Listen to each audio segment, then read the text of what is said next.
Buenos días, buenas tardes, buenas noches, bienvenidos a un nuevo video de música e historia. Hoy vamos a hablar de compositores franceses del barroco.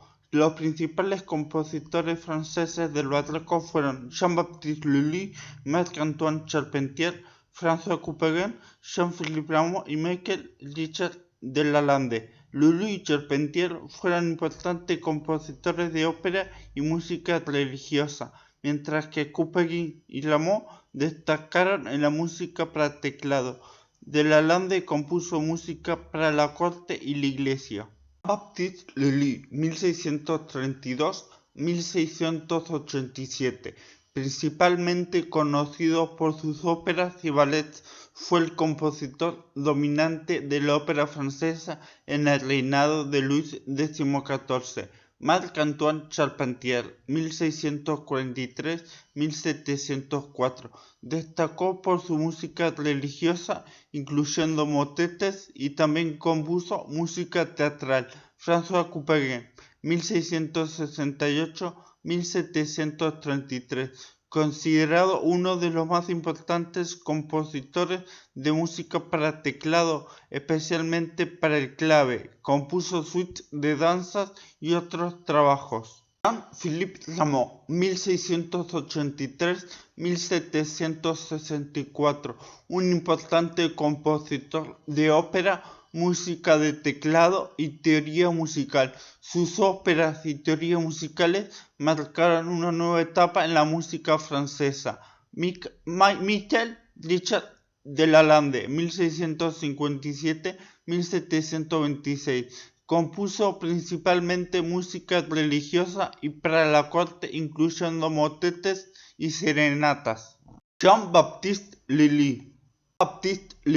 Florencia, actual Italia, 28 de noviembre de 1631, París, 22 de marzo de 1687. Fue un compositor, instrumentista y bailarín franco-italiano ligado a la figura y reinado de Luis XIV, iniciador de la ópera en Francia y creador de la tragedia lírica, forma genuina que reúne el sentido estético francés con el ballet. Biografía. Nacido en Florencia, Italia, su nombre, antes de que se naturalizara francés, era Giovanni Battista Lully. Sus padres fueron Lorenzo Lully y Caterina del Sera. En 1638 muere su hermano mayor, Virginie. En octubre de 1639, su hermana Margherita. Con 7 años, Jean-Baptiste queda como el único hijo de sus padres. Jean-Baptiste recibió su educación con un fraile franciscano que le dio las primeras lecciones de música. Se trasladó a Francia con 10 años tras llamar la atención del caballero de Suiza. Allí, en marzo de 1643, entró como ayuda de cámara al servicio de Mademoiselle de Montpensier, que deseaba perfeccionar sus conocimientos de la lengua italiana. Ese año ya manifestó dotes para la música y aprendió a tocar el violín. Luego se reveló como un excelente bailarín y entró a formar parte de la grande banda de Violons du Roi, compuesta por 24 violines. En 1653, Lully bailó con el rey en el ballet de la Nuit.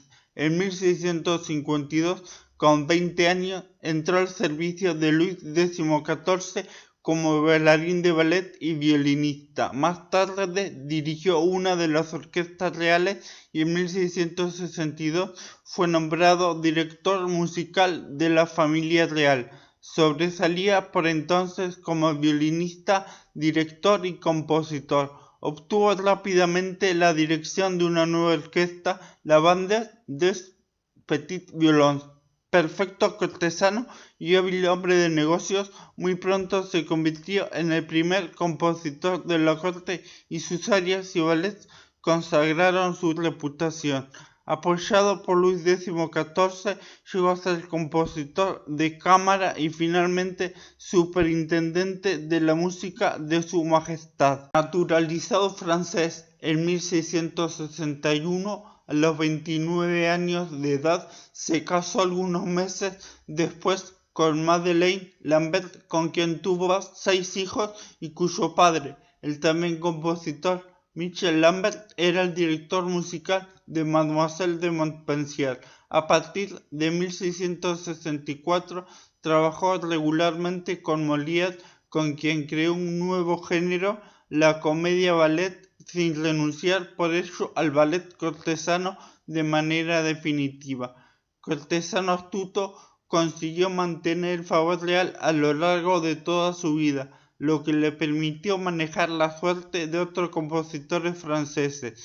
Compuso ballets como el Chiliane 1658 para la corte, que en ocasiones él mismo interpretaba ante el rey. En colaboración con Molière, Jean-Baptiste Poquelin compuso una serie de ballets cómicos como Les Fachos 1661. En 1672 consiguió mediante intrigas el puesto de director de la Académie Royale de Musique y a partir de ese momento volcó su atención en la ópera. El compositor ya había conseguido un título de nobleza y se había hecho con numerosas propiedades en París y en sus alrededores. Sus óperas, a las que denominó tragédie lyrique, estaban basadas en las tragedias clásicas de sus contemporáneos, los dramaturgos franceses Pierre Corneille y Jean-Baptiste Racine, excepto en Psyche 1678, Bellerofonte 1679 y Acis y Galatea 1686, su libretista fue el poeta Philippe Quinault. Desde el punto de vista musical, sus óperas son solemnes y majestuosas, con un énfasis especial en la claridad del texto y las inflexiones de la lengua francesa. Sus elaborados espectáculos de danza y los coros de gran majestuosidad tienen su raíz en el ballet de corps, ballet cortesano. Las óperas de Lully contrastan con el estilo italiano de ópera de la época, en la que se daba prioridad al lucimiento del cantante. Entre sus obras cabe citar Perseo 1682, Amadis de Gaula 1684 y la ya mencionada Acis y Galatea. En 1681, Lully alcanzó el cenit de su carrera al convertirse en secretario del rey. Bisexual, Lully mantenía relaciones íntimas tanto con mujeres como con hombres, y pese a todo, Luis XIV, que conocía sus inclinaciones, cerró los ojos a su conducta. Si bien, bajo el influjo de Madame de Maintenon, toleraba cada vez menos la homosexualidad, llamada entonces vicio italiano. En 1685 estalló un escándalo. Se llegó a saber que Lully mantuvo una relación con un joven paje de la capilla llamado Brunet. El compositor perdió entonces su crédito ante el rey. Este no asistió a las representaciones de Armide en 1686. Cuando Lully compuso su última obra, Acis et Galatea, una pastoral en forma de ópera, fue solo en el castillo de Anet ante el Delfín, y la obra se estrenó el 6 de septiembre de 1686. Murió de una gangrena en París en 1687 a consecuencia de una herida que se hizo en el pie con su bastón de director de orquesta, una pesada barra de hierro que servía para llevar el compás golpeando el suelo con ella. Esto le provocó una infección que acabó lentamente con su vida, ya que su pensamiento de ser bailarín impidió cortar su pierna para poder salvarlo. La fama de Lully se debe principalmente a su contribución a la música religiosa y escénica. Está sepultado en la Basílica de Notre-Dame de Victoire en París. El sarcófago se encuentra sobre el arco de una puerta del lado izquierdo. En la descripción del video dejé un ejemplo de música de Lully. Si les gustó el video, suscríbanse al canal, denle like y compartan el video. Muchas gracias.